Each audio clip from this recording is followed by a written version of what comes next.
Jacob Chansley, that is the so-called QANON shaman, 41 months for his role in the January 6th riot. CNN's Whitney Wild is outside the federal courthouse where he appeared before a judge just a short time ago. Whitney Chansley was not accused of actual violence that day, but the district, I should say the Justice Department, asked for and got a very significant sentence here.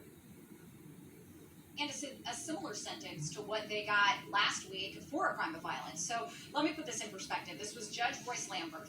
He also sentenced a man named Scott Farland last week. Scott Farland was convicted of punching a police officer outside of the Capitol. Scott Farland got 41 months. Today, Jacob Chansley, one of the most notorious figures in this riot case, not charged though with a violent crime, also got 41 months in prison. Just to further clarify the significance of this, I mean, you look at these two crimes.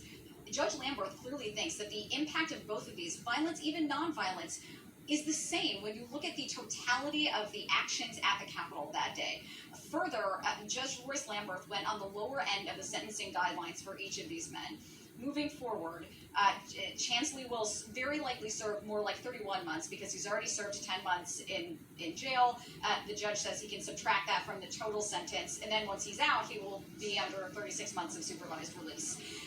This case was significant because it ushers in a new era of sentencings for these higher visibility, higher crime defendants here in this case. So to put it simply, Anna, this is ramping up, and we will very likely see more of these severe cases come forward, and we'll see where judges are landing on the severity of these cases and the impact of these actions, violent or non-violent.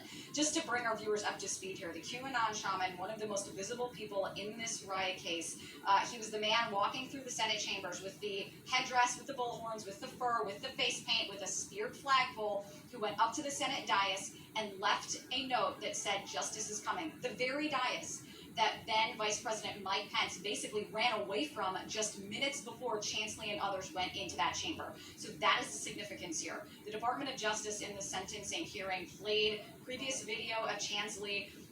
He spoke for 31 minutes on his own behalf, Anna, and in those 31 minutes spoke very broadly about the immense introspection he's had while he's in jail. He insisted to the judge he will never reoffend, that he's found a lot of peace after many years of struggling with mental health issues. The judge was so moved by his 31-minute speech that he called it the most remarkable thing he'd heard in his entire time on the bench, 34 years as a federal judge. So clearly the judge accepted his remorse, however, was still sentenced him to 41 months in prison on so a significant day here in District Court. Okay, Whitney Wild, thank you very much.